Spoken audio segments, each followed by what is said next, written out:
everybody. Welcome to Off Panel, a weekly interview podcast about all things comics. Joining me today live from Portland is the artist behind Chew and the man behind Farmhand, which he just announced at Image Expo. Yeah. It's Rob Guillory. What's up? What's up? So I have to ask. This is the most important question I can ask. Okay. You were on a panel with Todd McFarlane yesterday. How was that?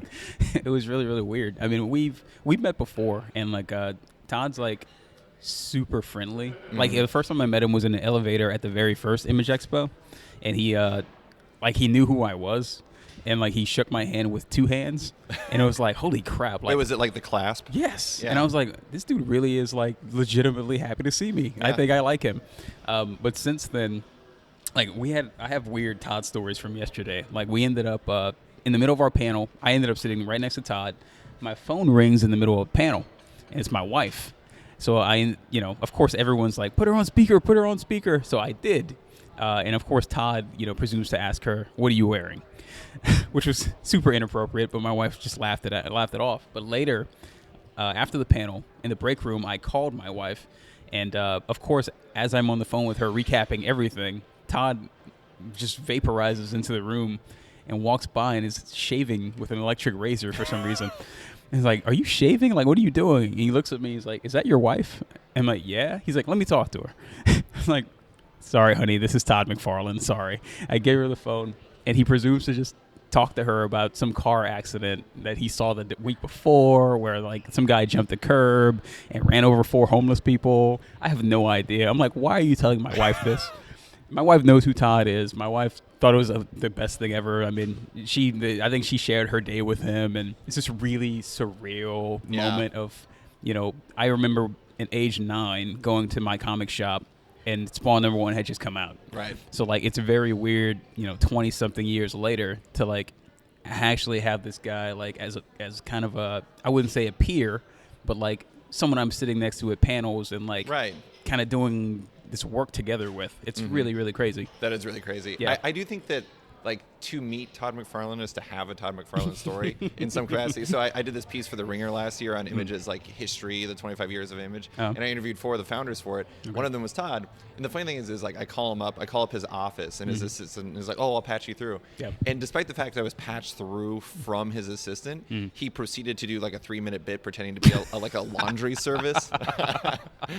Yeah. And it was really funny because he just kept going, and I just leaned into it. Yeah. And it was actually genuinely really funny. Right. And then all of a sudden we transitioned into talking about Image and yada, yada, yada. But I feel like that is the natural dichotomy of Todd McFarlane. Yeah. I mean, I think he's just a really passionate guy. I mean, I think he had to be to do what he's done and to make what he's made here. I mean, I think we wouldn't be here if it wasn't for guys like him.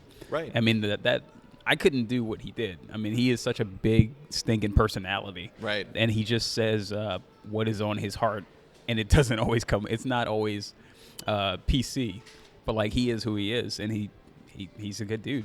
I do feel like he's always kind of low key doing a bit, to a certain degree. yes, absolutely.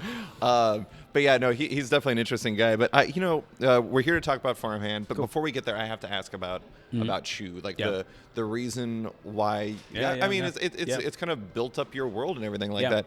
How long did it take to recover from the end of Chew? Was that did you have a period where you're just I need to decompress? Yeah, well, I think it started. It hit me for the first time in January 2016. I knew we would be ending it at issue 60, right? And I knew 2016, the end of 2016, November would be when it ended, right? So it hit me that January. Holy crap! This is the year. I had an 8-year gig on one book that paid the bills, and that doesn't happen in comics. Right. I mean, with the amount of freedom that we had. So I had a freak out moment, absolutely, and immediately started realizing I always knew I wanted to write my own stuff, but at the same time, it's really easy to stay where you're comfortable. Right. Me and John work really well together, so I was pushing John hey man, let's do something else. Let's do something else, and he just wasn't there, And I knew that, I can take a little bit of a hiatus, but at the end of the day, I'm probably supposed to do my own thing, and I've been putting it off because it's a little frightening to kind of, making something myself and writing it myself requires a new level of vulnerability that I didn't have with Chew. Right. Chew was John's book. I mean, I was I was a big part of making it, but at the end of the day, he conceived it. Right. So with something new that would completely originate from me, I knew that I couldn't do it in a way that allowed me to still play the background. I would have to step up and kind of like be the guy because it's my book. So once I kind of, realized that would be it, I started working on Farmhand slowly. But that last year of Chew was completely miserable. I mean, because I don't do change well. And so much has changed since Chew started. Right. I mean, when I started Chew, my wife and I had only been married about a year. We didn't have any kids. So we were way more like, let's just do this. Let's just jump off a cliff and take a leap of faith. But now, 10 years later, I have 3 kids. We have a house. We have, bills and responsibilities. So, the idea of leaving my job of security and going into who knows what is completely terrifying. Right. And I've talked to guys, guys who are way more, bold than I am, who are creators, and they're just like, oh, change is good, it's awesome, it's exciting. Screw that, dude. I don't want the excitement. I just want to pay my bills and do my work and right. Live a quiet life. So totally a lot of fear that last year of ending Chew, plus the emotion of realizing, holy crap, we got this far. We set out to do everything. We did everything we set out to do. Right. And then some, and which was really weird. But Chew made my career. Right. I started as a complete nobody. Both of us went in the Chew with not a lot of history, and it succeeded based on its own merit rather than some promotional agenda or whatever, which is super awesome for me. I can look back and say nobody expected this to succeed. Our first issue was only 5,000 copies. Even Image emailed us when the initial orders came in. Even Eric was like, well, this is disappointing. Because historically, first issues are higher, right. and then they drop with the second issue. So if you're starting at 5,000, right, standard attrition, you're dead. Right, this could be bad. Right. And then it came out and then did all this crazy crap no one expected, and here we are. I do think that, there's a lot of, we're in a different era of Image. In Eric's speech yesterday, he was talking about how they went from 3.3% of the market to over 10% in terms of unit share last year. Right. And a lot of people will point to things like Saga for that, but Saga is really the one that most people point to. I actually think you guys are the one who kind of kicked it off, because it was, Chew was kind of the thing that proved in a way that you don't have to be The Walking Dead to blow up. You can be something that can. Well, The Walking Dead itself did incrementally build, but you guys kind of did this, you started at the bottom and then you moved to the top. Yeah. But it's interesting. Well, what's cool is, in the very beginning, to this day, Eric kind of uses us. He uses Chew as, the Image ideal. It's proof of concept that, 2 nobodies from out of nowhere can just make this thing, and if it's good and connects with the right audience, amazing things can happen. Right. And, we were that. We are the Cinderella story of Image Comics. So I think we had a lot to do with beginning this new wave. But Saga was just I think Saga was the culmination of what was coming. Right. Because I realized, when John first told me about Chew, he's like, yeah, I can pay you a small page rate, and we'll split back end stuff. But at that point, I'd never made money in comics, so I thought, what's back end? I don't even know what that means. Yeah. What's money? Right, what's money? It's crazy. And so we started making money, and it occurred to me, holy crap, if we can do this well as nobodies, what happens? I literally said this. What happens if someone like Brian K. Vaughan came over to Image and brought their fan base with them and did what they wanted to do, no editorial oversight or minimal editorial oversight, and just went crazy? And then Saga. Right. And there it is. And here we are 10 years later, and this is the place to be, because even post Chew, we both had dreams of kind of doing Marvel DC stuff. We were following the Jeff Smith model of you do Bone, and then you go off to DC and you do Shazam, right? And then you go off and you do Razzle. So we were thinking, we'll do 60 issues of Chew, and then surely Marvel or DC will come knocking, right? And we'll go do what were we thinking? We wanted to do Plastic Man. Right. But DC was not like for it, which is ridiculous. So like, you do realize you said Plastic Man, right? Right. But they didn't want us. They didn't think we'd be good for it for whatever reason, right. which is insane. We would totally kill Plastic Man. So we that didn't happen, and then Marvel never really bit.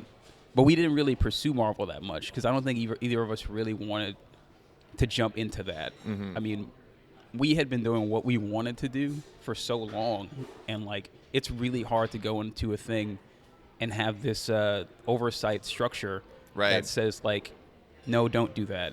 I mean, we've been following our instincts for 8 years, and it has served us super well. So being told by someone, don't follow your instincts, do what the corporation tells you to do, is hard. Mm-hmm. So we didn't really go into it all that much. We didn't pursue it that actively. So yeah, he broke off and did his thing. He has 2 new books coming out. One's been announced, one hasn't. And I just went all in on Farmhand. And it was all of 2017. I was in this weird limbo. Of like, okay, like, you know, this person. I had always done my best to not tie my identity up in my work. You know, the work is just what I make. It's not like who I am. But even after like 8 years of Shoe, I realized, holy crap, like I am tied up in this. Right. Like it's hard to like, it's like, what are people going to think? And like, I'm like tied up in this thing, you know, are they going to think I'm just doing Shoe when I do this other thing? Like, and at some point I had to, and I have to give Layman credit for it. Cause like Layman is the ultimate, like, you know, F you, like I'm going to do my thing guy. I mean, he's that guy. Right. So like, I think I kind of tapped into that and just said like, screw it. Like, I'm just going to do the book I feel like I'm called to do. Mm-hmm. And if people don't like it or like they have, you know, certain opinions about it, screw it. I don't care. Like, I'm just going to do this thing. So that's when I went all in with Farmhand. Yeah. And it's been like a super difficult process. Right. Mostly because I'm just struggling with my own like insecurities. You know, it's been interesting. I was kind of curious, like, one thing I discovered when I was doing when I did those founders interviews where I talked to Todd and Rob Liefeld and et cetera, one thing I never really realized was like they made the deliberate choice that they wanted to continue. When they went to Image, they wanted people who liked their Marvel stuff to see something similar, to like kind of kick it all off. They made the deliberate choice to stay in that realm. Did you try with Farmhand, did you try to make like a deliberate choice to kind of move away from Chew, or do you still want to feel like people can recognize that version of you in there? No, I didn't even think about it. I mean, I think when I came up with the concept for Farmhand, I'd gone, every artist and creator has a ton of lists of like ideas that you just kind of generate over the years. So I made a list of the ideas I had made that were the most interesting to me. And Farmhand was the one. Like, I mean, all the other ones were kind of like a little too, I just didn't care about them. Yeah. At least not now. Yeah. So I looked at Farmhand, and then I immediately, it came to me first as I just had the picture of, you know, these trees with arms hanging off of them, like growing off of them. And, you know, this farmer who was literally growing bodies out of the soil. And obviously there's the, you know, organic farming, you know, thing, like the pun. And I started thinking, it's like, okay, that's kind of interesting. But I was doing this thing where whenever I get an idea, the first place I went was Google. Mm-hmm. And I would Google it to see if anybody else do it. Did someone else do it? And invariably, there was always something that was at least a little bit similar. And I would kill it. So with this, something just told me, screw it. Like, I like the idea. I think it's kind of silly. It's dark. It's got a lot of potential for humor, which is a big thing for me. Right. And it just made me feel good. So I just said, screw it. Like, I'm not going to, like, think too much about it. I'm going to, like, start writing this thing. And I wrote out the pitch. I told John about it. He was the first person I told other than my wife. Actually, I take that back. I pitched Phil Hester first. Because Phil Hester is a friend, and I've always wanted to work with Phil. And I said, Phil, I got this thing. We were actually throwing ideas back and forth because I still hadn't accepted the fact that I was supposed to write my own thing. Right. I was like, maybe it's just easy to just work with another whatever. So I threw Phil the idea, and Phil was like, that's a great idea, but like, no, it's not for me. I was like, damn it. Okay, like I guess I'm just going to make it. Mm-hmm. So I started writing it immediately, told Layman about it, and was basically, I had the same fear. It's like, well, is this too on the nose with Chew? Because it's still like kind of gross out humor, sorta, kinda. It's weird. And he was like, I think it's awesome. I think there is a chance that people will typecast you as like the guy who draws weird stuff. But after like 8 years of Chew, I think I'm already that guy. Right. So who cares? I don't care. So I just went, all in on it and started really putting a lot of myself into it and a lot of like my experiences. And I started finding a lot of themes in it that I've been gestating on for like my entire life. Mm-hmm. I mean, the ideas of reaping and sowing, the idea of you dedicate your entire life to something and putting into something, and what happens when what you get out is the opposite of what you wanted. Right. I mean, it's the classic story. It's Frankenstein. Right. It's like, I've made this thing, but it's doing everything I didn't want it to do. Mm-hmm. It's Jurassic Park. Right. Was it Ian Malcolm? Says, it's like, you never thought about Right. Yeah, you focus so much about what you could do, but you never ask the question if you should do it. Right. I mean, that's Farmhand in a nutshell. I mean, the amazing thing about Jurassic Park is I do want to say that they keep doing it over and over and over. Yeah. But of course, movie sequels. Right. So yeah, I mean, that was kind of where Farmhand came from. Mm-hmm. So for listeners that didn't read the Image Expo stuff and everything like that, what is Farmhand all about? Farmhand is about he's a farmer in the South, a black farmer in the South, whose life is turned upside down after he has a seemingly supernatural vision where all this crazy cutting-edge scientific data is instantaneously downloaded into his brain. And from that data, it's basically a blueprint for what eventually becomes called the Jedediah seed. And when planted in water, the seed grows up into human body parts.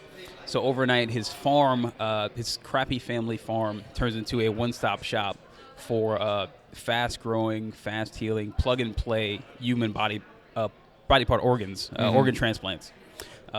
Changes the world, heals a bunch of people, makes a bunch of money, has a crazy God complex.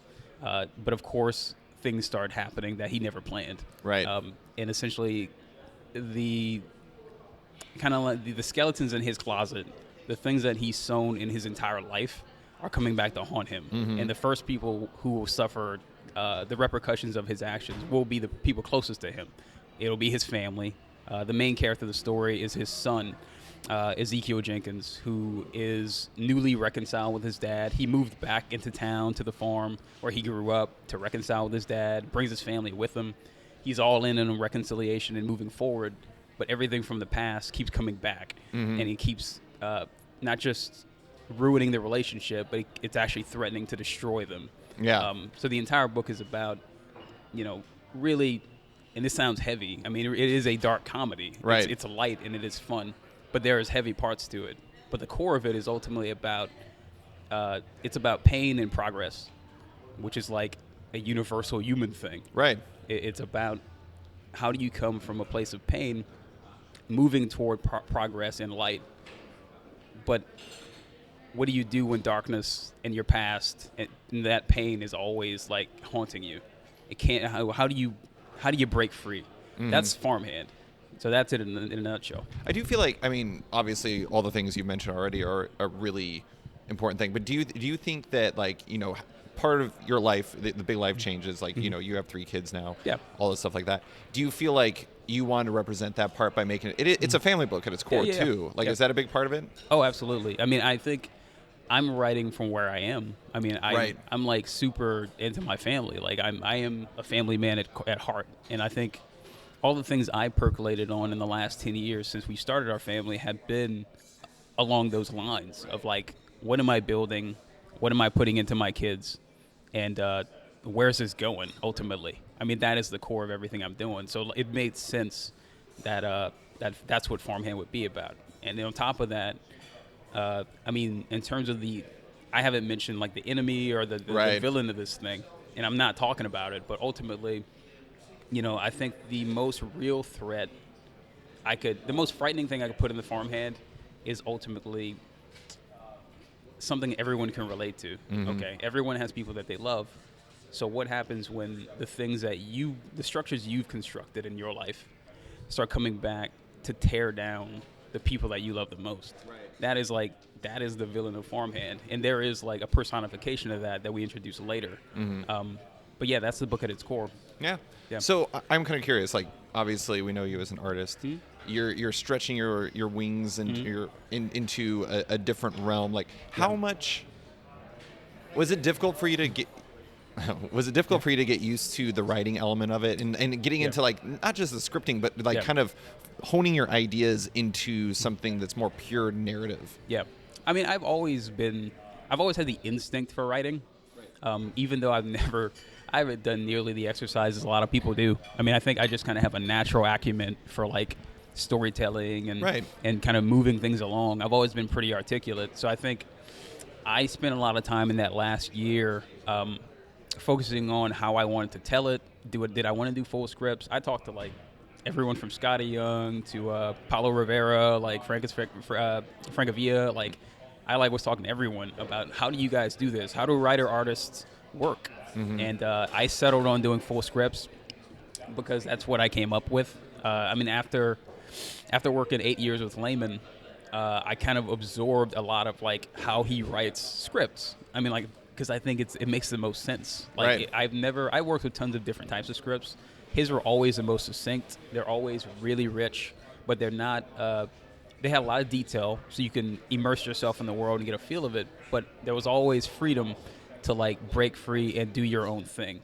So I kind of did that. I'm doing full panel breakdowns, dialogue, everything for myself, which a lot of artists don't do. But I feel like it's building a real wealth of tools that, like, even if I want to eventually write something for another artist, I'll be able to. Right. So, yeah. Well, I mean, even the nice thing about that, though, is like you have a structure to build everything around. And then once you actually get into the art, you can, I mean, because that's one thing people I think often forget about artists. They're just like, oh, they're the guys who depict what those writers tell them to do. Yeah. But the thing is like what you're doing is storytelling. Like if you go in there and you find that maybe this panel layout would work better if I did it like this, you can adjust on the page. Yep. And I've done that. I mean, like I've written far ahead. So like, you know, I'm about to start work on issue 5. So I just read issue 5 again, and I haven't read issue 5 since like the summer. I wrote it in the summer. So I mean, it's been 6 or 7 months. So I forgot what I wrote. I mean, I know what the story's about, but like I'm going back in and I'm picking it up. I'm like, this is good. This is good stuff. Like I forgot Who wrote about this. Right, Damn. This is good stuff. Like I mean, there's stuff I forgot I put in it that feels like I'm working from a different writer, and I'm giving myself the same license to change things as I go. So even with the script, by the time, you know, there's a version pre-art, and then after I do the art, I go back into the script and I make a lettering version of the script for Cody Chamberlain, my letterer, where I basically look at the art and I say, okay, like, you know, I needed to make this image bigger or smaller, so it needs less dialogue. I chop stuff, make things more succinct, and then I give Cody that script for the letters. Yeah.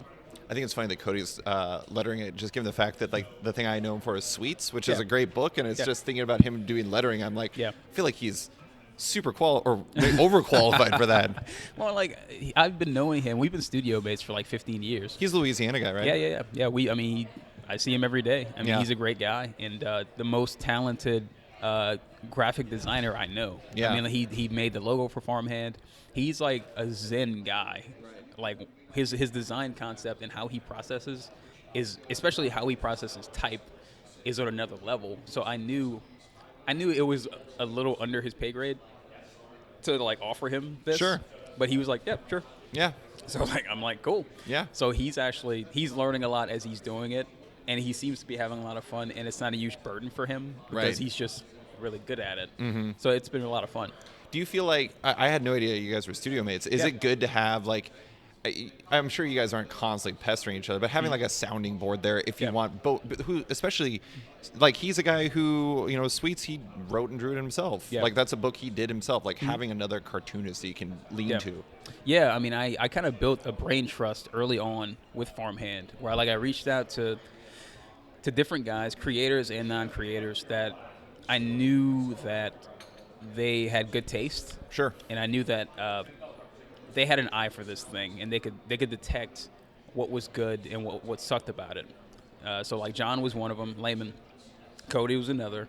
have a good buddy of mine named Ross Thibodeau, who's a up and coming writer. Also, you were one of them, and a few other guys. Phil Hester was another. Like, so I had these guys from all kind of walks that were all, and plus my wife, who's like the biggest voice, who would just tell me flat out, no, this sucks, don't do that. I do want to do a quick aside on that. Yeah. I think it was John Arcudi out of my podcast, and I told him that I have my wife edit my stuff sometimes, because my perspective is, if my wife actually enjoys what I wrote and she knows nothing about comics or the industry and doesn't give a shit about it in general, she's going to, the people who actually like comics are going to love it. Well, he's like, don't do that. And I was like, I feel like there's value there. Yeah, no, I mean, she's the one who read Shoe first. Right. I mean, she read issue 1 she was like, before this is the one. I did, and she was like, I don't like comics.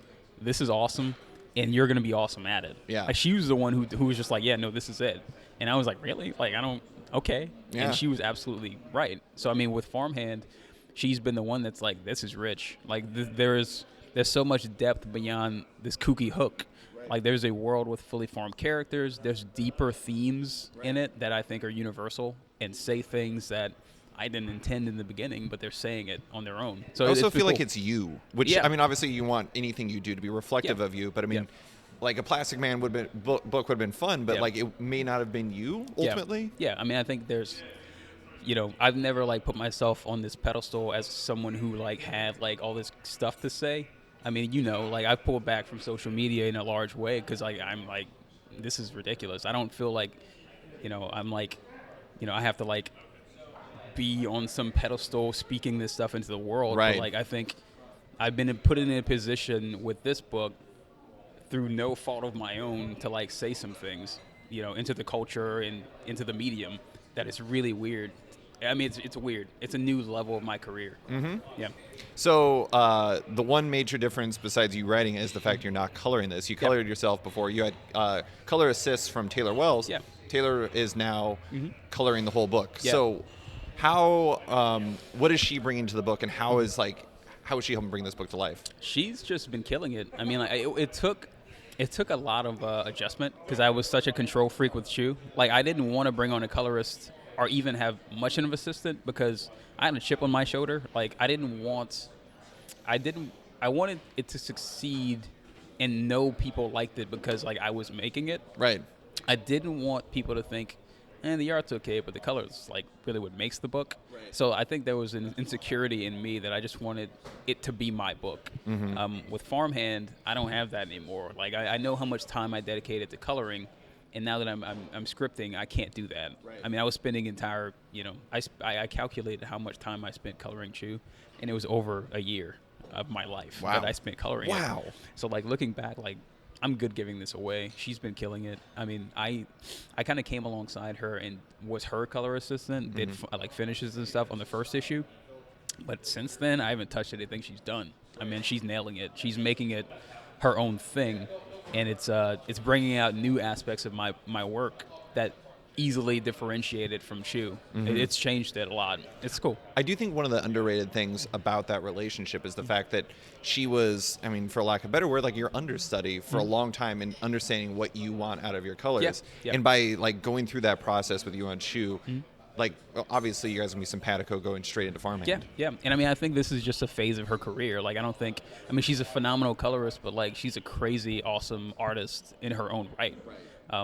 And for whatever reason, I mean, I think she says that she's learned a lot from me as an artist, like penciling and inking, just working with my work for 6-7 years now, which is cool.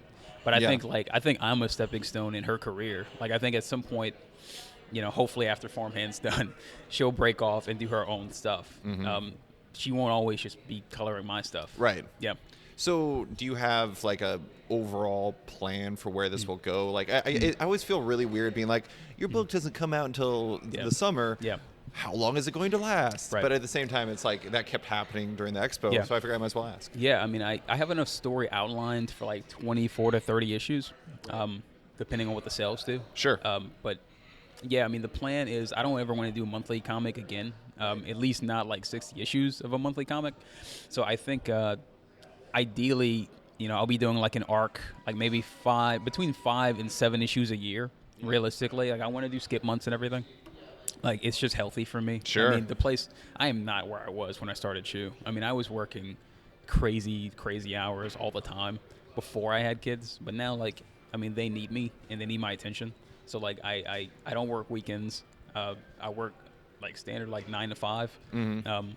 So, yeah, like, I'm shifting into this new way of working. Sure. That's a bit less high pressure than Right. she was, but I have to. It also allows you to do your best work, which is important for realizing a book that's entirely built on you. Yeah, but it's frustrating because it's also taking more time.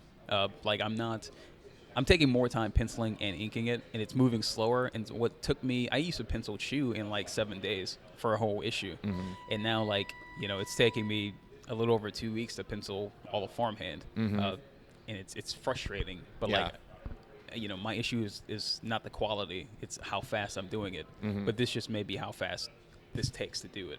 Yeah. So, yeah. I do have to say, I thought about you and John yesterday when I was listening to Eric Stevenson's keynote speech, because he actually talked about Saga's schedule and how that was such a game changer. And I was like, Chew did it first. We tried. I mean, like, we pitched. Or Chew wanted to do it first. Yeah, we pitched it initially because, like, I was dying. Yeah. I mean, I Chew #1 was the first full comic I ever did. Like, not a lot of people know that. Like, I'd never carried a book my own before. Right. So, like, I literally went from 0 to like 100 overnight. So I did the first 5 issues, and I wanted to take a break because that was the first arc. And Kurtman was like, "Do not take a break. You're on a hot streak. Right. Like, at least do the first 2 arcs, the first 10 issues, and then take a break." And I did 10 issues in 10 months. And I remember finishing the last issue. And the next day I was flying out to Italy for our very first like, international tour thing. And I finished it, and I turned my computer off, and I laid on the floor of my office and just looking at the ceiling and felt the room spinning.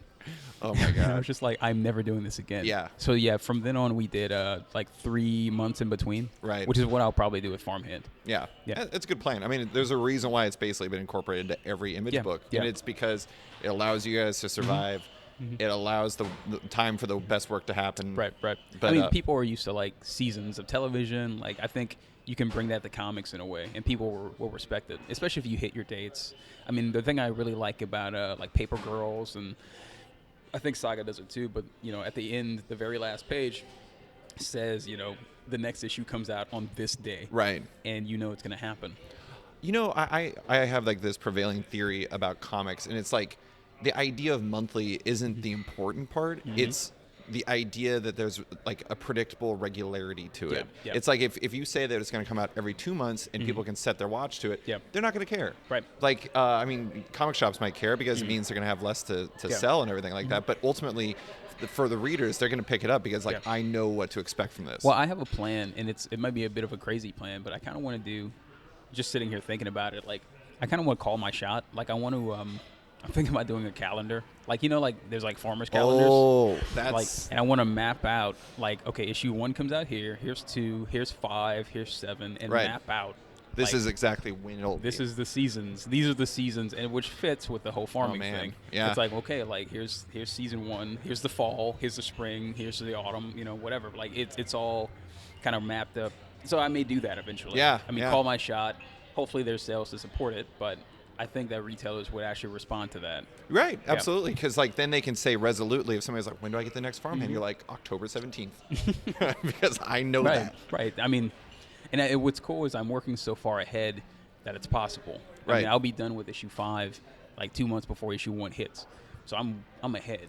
I just want to say that not only is that a good idea, but also the fact that you could turn that into excellent promotional materials for retailers is a very underrated part of it. I literally just thought about that while we were talking about it. That's awesome. I may actually have to do that. That is great. That's great. Cool. So, well, actually, that ties in. The last thing I want to talk about with Farmhand is when we were talking, you weren't sure where you wanted to go with it.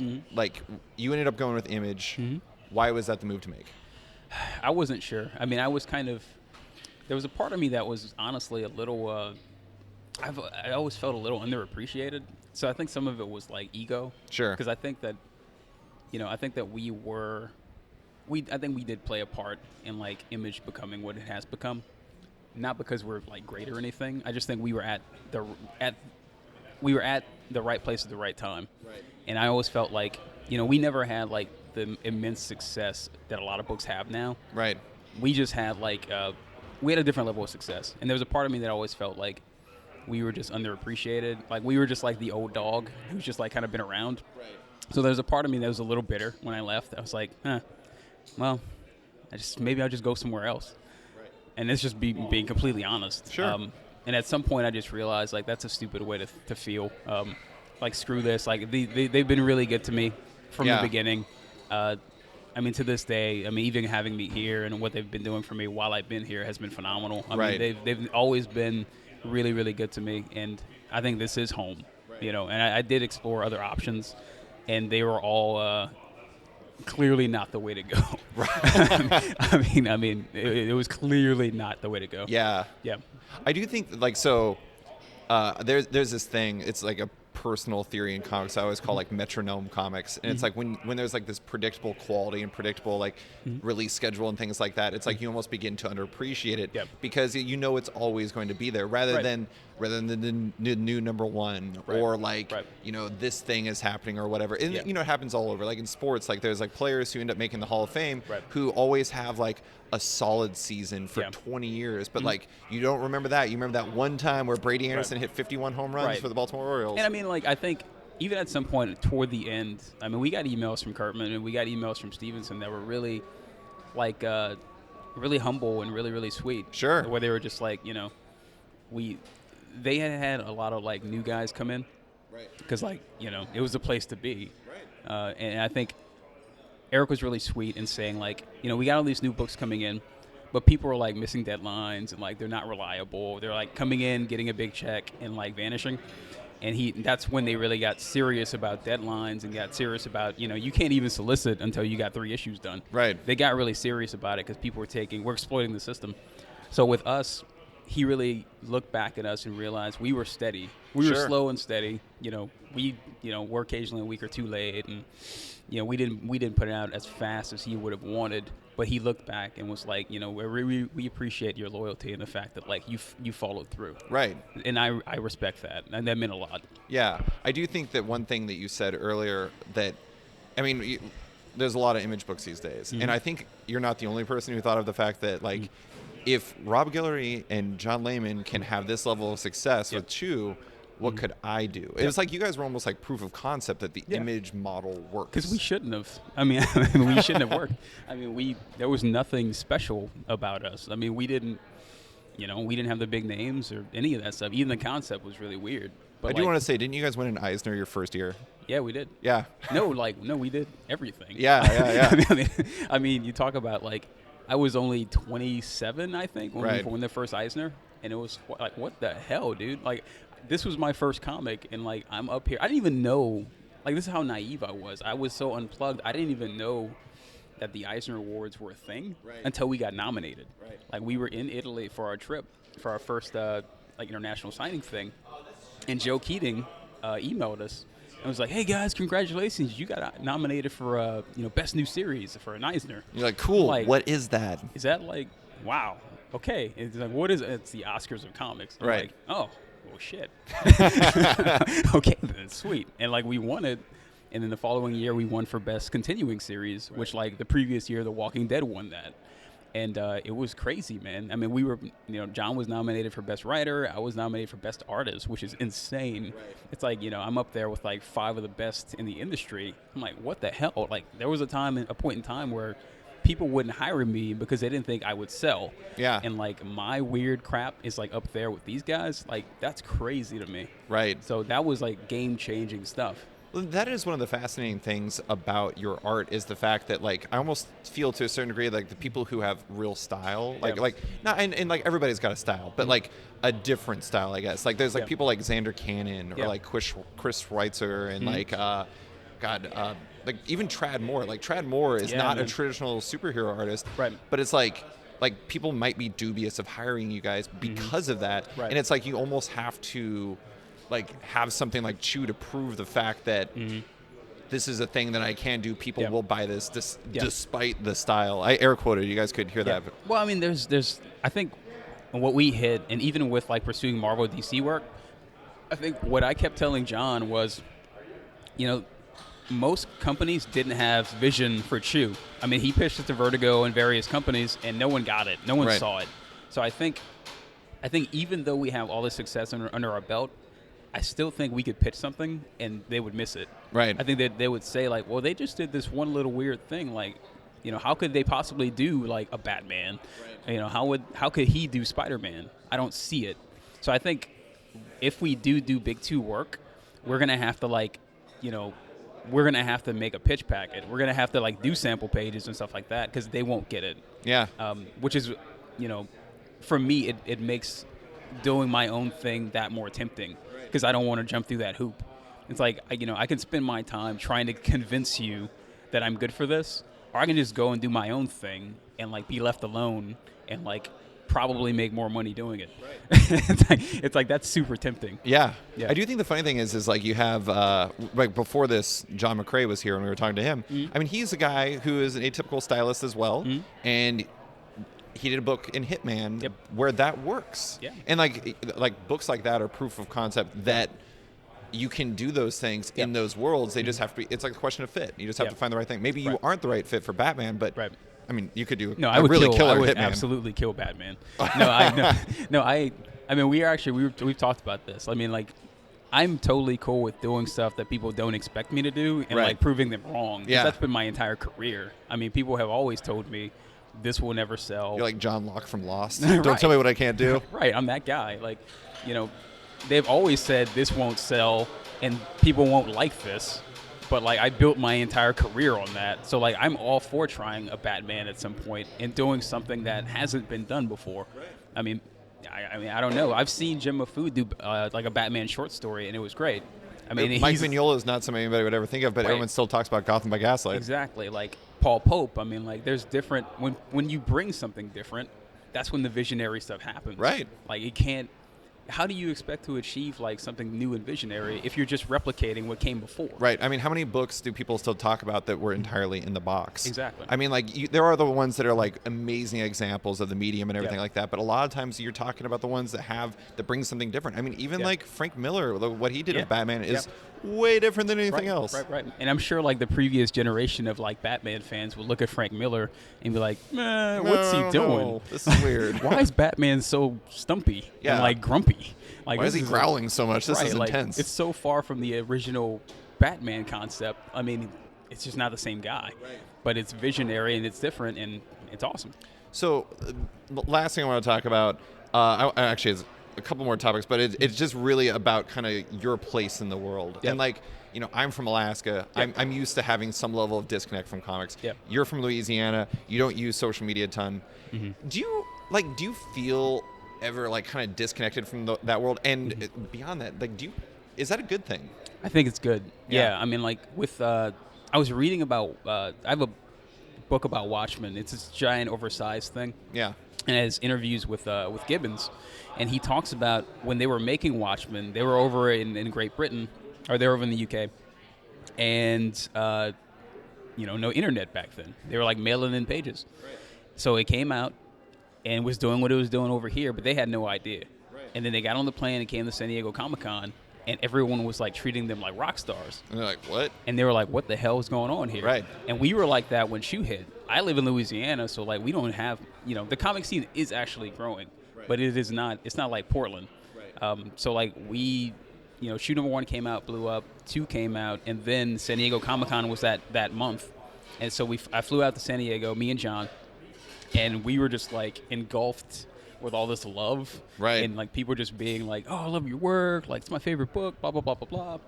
And it freaked me out. Like it freaked both of us out. And we went home, and we both like I didn't make anything for a week. Like I would sit at my drawing desk and be like, "What the hell, dude?" Yeah. Like I'm used to making stuff for me, and no one's gonna read it. Right. And now there's like 10,000 people at least who are gonna read this, and it's like, I have a Post-it note that I made. That I just wrote, there are no fans. Right.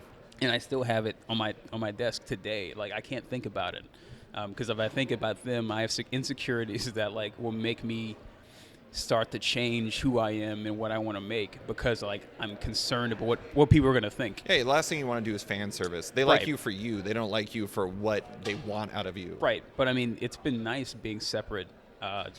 I don't engage in social media that much. Like I don't know all the new like controversies and infighting in comics. Do you want me to walk you through them? No, I don't. I have no idea who, like, who's the guy, Diversity in Comics? Yeah. I have no idea who that guy is. So I don't know. You're better off. Yeah, I don't know who these people are, and I'm totally fine with that. Like, I am of the belief that every human being has limited space in their heads, and I'm done giving room to stuff that doesn't matter. Right. Like, I'd rather give the room to my work and to my kids. I don't care about this other stuff. Yeah. So the disconnect's actually been really good for me, and it's weird and fun when I get to come to things like Image Expo, and like I'm hit with the reality of like, okay, like I do have influence outside of this little like my yard at home. Like there's like stuff that's going out into the world that actually means something to people, but I'm still grounded. And I feel like the expo / like con experience is like the flip side of social media to a degree, because I mean, social media has a lot of good to it. There's a lot of merit to it as well. But the thing is like cons are like pure good experiences. Yep. It's not like somebody comes up and like rips a copy of Chew in half in front. Well, they might. Unless you're Rob Liefeld, I think. That's did the that only happen? way. Oh, I don't know. I mean, I hear stuff happens to him all the time. I thought you were saying he walked in front of your table and ripped a copy of Chew in half. No, Rob's awesome. Yeah. But no, I know people have like harassed him at shows. And I never understand that. Like it's weird how people, I don't know. It's just Yeah. so bizarre. Yeah, but no, nothing like that has ever happened to us ever. But I mean, like, the con experiences, like, it allows you to kind of only have like the purely good, invigorating fan experiences, and like that's more rewarding. Well, but there are no fans. Well, yeah. Well, I mean, I think the reality of me, I had dinner with Nick Patera last night, and he vents about social media all day. But we both remarked on the fact that the people that are the most vitriolic and hateful and like opinionated, the biggest critics on social media, if you see them at cons, they won't make eye contact with you. Right. I've seen it over and over again. So like, I never get confronted about anything. I mean, I've had people who have said things about me online, but then I see them at shows and I acknowledge them. Like, I'm like, hey, how's it going? And like, I never get anything back because they don't have the courage of their convictions to actually say anything in public. So I think that gives me a bit of an advantage, like, because I am who I am, like wherever I am, even if it's social media or not, I don't care. Yeah. I mean, So last question is like we've established that you kind of have your own world, but like how is it weird? Like you're getting into Farmhand. Pretty soon you're gonna have like a legion of interviews you have to deal with and like promotional stuff you have to do. Maybe. But I mean, do you feel like is it gonna be difficult for you to like engage in that way, get into the promotional realm? And because I mean, like that's one of the tricky things about comics today is like there are so many comics, not just in the print form, but everything. And beyond that, it's like I talked to retailers a couple years ago for this poll I did, and I asked them like, what's the biggest thing that's like impacting you today? I expect it to be like Amazon or like biggest competitor. Expect it to be like Amazon or like digital comics. You know what they said? Netflix. Really? Yep. Well, I mean, because it's like almost at a point where the comics aren't just fighting for like comic space; they're fighting for time space. Yep. And it's interesting. So like, is it gonna be like difficult for you to re-engage in that world, or is that just something that you kind of view as a necessary element of the job? I've talked to me and my wife have talked a lot about this because I've learned a lot from my Chew experience, and I don't want to replicate a lot of it. Like in the early days, because I was so young and brand new to this, I was all in.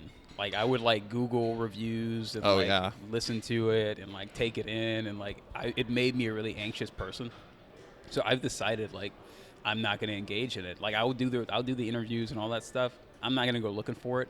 And it, like I mean, even like, I made the announcement yesterday, and I haven't been online since. Right. I haven't been on Twitter. I haven't been on Facebook. I haven't Googled anything. I saw one interview I did with Paste. I haven't paid any attention to it. I don't know what people are saying, and I think it's probably better that way. Yeah. Because I don't want to have like, I don't want to be shaped by other people's stuff. And I'm not the kind of person that can like swim in it. So I think I'm just gonna I'll be a part of it promotionally, but in terms of like participating in all the stuff, I don't think I'm interested. Right. You're going to engage with it in the sense that you're going to get the book out there and make sure that people know about it, but you're not going to like swim in it. I'm not going to swim in it. I mean, that's a tricky thing because like I get like off panel has like reviews. This is Yeah. a terrible thing, and I should definitely not be saying this on my own podcast, but it's like I got like this 1-star review recently because the person said that like I have like similar art styles, or like the same art style over and over, and I was just like, and they gave me like a 1-star review for it, and I was just like, it made me like really self-conscious about my own work, because like, do I do that? Yep. And then I'm like, I look through who I've had on my podcast, and I'm like, there's no way that's true. But the weird thing is it made me doubt myself, despite the fact I had like zero grounds for that, really. Right. And you don't even know, like, who is this guy? Like, it's not like a lot of these guys aren't. It's not like Jack Kirby is like giving you it's like if Jack Kirby sits across from you and reviews and critiques your work, that's one thing. Right. But if it's just random guy who only reads Superman comics, like, I don't really care. Right. Like, I mean, it matters who it's coming from. And with the internet, you don't know the person. They're just dropping stuff into your life. And I used to let it affect me. Right. And I'm done letting it affect me. Teach me your ways. I've worked on this for a long time. Yeah. I just don't care anymore about that. It's just not worth it. I mean, it has no equity in my life. It never produces anything good. It just makes me anxious, and I'm tired of it, so screw it. Yeah. Yeah. All right, let's bring it back to Farmhand. One thing. Yeah. Last thing. Your opinion, why should people be excited for it? If you're a retailer, if you're a reader, whatever, what are they hyped about? I know. I'm bringing us back. I figured we should end on a positive note. Well, with Chew, we set out to make a fun comic. I mean, comics are ultimately supposed to be entertainment, and I think this continues that. Yeah. I mean, the heart behind it is completely entertainment and escapism, but I think I'm really interested in talking about like humanity. Right. And I think it's a world worth exploring. It is, I'm calling it like the wonderful and like horrific world of Farmhand. Right. And I think both of those are true. I think it's got some really fantastical kind of like futurism, like visions of what the future could be. But at the same time, it's also like really frightening. Right. At the same time, it's like it I think it represents both poles. Right. So I think if you're someone who likes, like, I think I've kind of talked about it like, if Chew and Southern Bastards and Lock and Key had a baby, it would be Farmhand. That's like, I mean, I think hell of a that's baby. Yeah, I think that's where I'm going from. Like, I'm very interested in just exploring characters. I'm using essentially the Watchmen, kind of the TV show Lost, that model. Right. Of like, every issue is like kind of a day in the life of a character. I'm right. focusing. It's an ensemble cast. It's the family. Sorry, Sean Kirkham from Skybound just like mean mugged us. Oh no! Yeah. The Skybound is like invading the interview. This is terrible, dude. Spoiling it. Yeah. I will say, last thing I'll say is I've read the first issue. Cool. The thing I really appreciated about it is the fact that it's like, like you have the fantastical elements, but it's all built on like the humanity of it. And like that's the thing is like any great story, not just comics, is built on the fact that like there's like the relatable element within like the fantastical world. Like that's why something like The Walking Dead works. That's why something like Lost works. It's like because you care about the people within the world. And I think you accomplish that in Farmhand. Awesome. Yeah, I mean that's where I'm focusing on like the characters. I mean, I think with Chew, it was way more procedural and kind of silly, episodic. I'm more interested in hanging out with these characters slowly and building that equity with them, and then going to some crazy places with them. Right. So yeah, I think it's very episodic. It's very fun. It's very silly. It's very hopeful, and slightly frightening. So I think it hits all those notes. So I think people would dig it, especially Chew fans. I think will dig it. All right, I'm looking forward to everyone reading it. Rob, thanks for taking the time. Yeah, no, thank you, dude. Thanks for listening to this week's episode of Off Panel with cartoonist Rob Guillory, live from Portland after Image Expo. You can find Guillory on Twitter at Rob_Guillory, on his website at robguillory.com, and in his upcoming comic from Image Comics, Farmhand. If you're a fan of the show, there's some big news. Off Panel now has a Patreon. If you like the show and want to support it, consider backing it on Patreon at patreon.com/offpanel. There are fun rewards and insider information you get if you do. Big thanks to all my existing patrons, including Maria Schweitzer, Matthew Taylor, Tyler Turner, Dan Guarino, Dan Lee, Nick Patera, Jacob Sorelli, Ford Gilmore, David Baraldi, Evan Blazer, Brian McCrae, Ira James Udaskin, Benjamin Birdie, Henning Allers, Modern Magic Stories, Nick Hall, Bruta Batista, Abraham Reisman, Adrian Diaz, Bobby Angus, Bjorn Basin, Darren Neely, John Hendrick, Steve Anderson, Michael Perlman, Phil Nall, Ian Maxfield, Cliff Chang, Benjamin Shipper, Colin McMahon, Chris Palmer, Maxwell Schmidt, Scott McGovern, Nathan Fairbairn, Kat McKenzie, Lou Iovino, Christopher Carter, Nicholas Kesslake, Greg Rucka, Ryan Mail, Adam Highfield, Nicholas Gardner, Andrew Corrigan, Fiona Staples, Chris Morris, Chris O'Halloran, Mark Abnett, Mike Murphy, Michael Shirley, Tom Barnett, Jim DiMonacos, Norbert, Nick Lowe, James Kaplan, and Mission Comics and Art in San Francisco. You guys are all the best. Don't forget to like the show on Facebook at /sketch, that's SKTCHD. Follow it on Twitter at @sketchcomic, or follow me at @slicefriedgold. One more from Off Panel, subscribe on iTunes or Stitcher, and give the show a rating or review while you're at it. A quick thanks to the band Wolfpack, whose excellent track Outro from their album Volmilch opens and closes the show now. Give them a listen as they're totally rad. Thanks for listening, and tune in next week for another episode.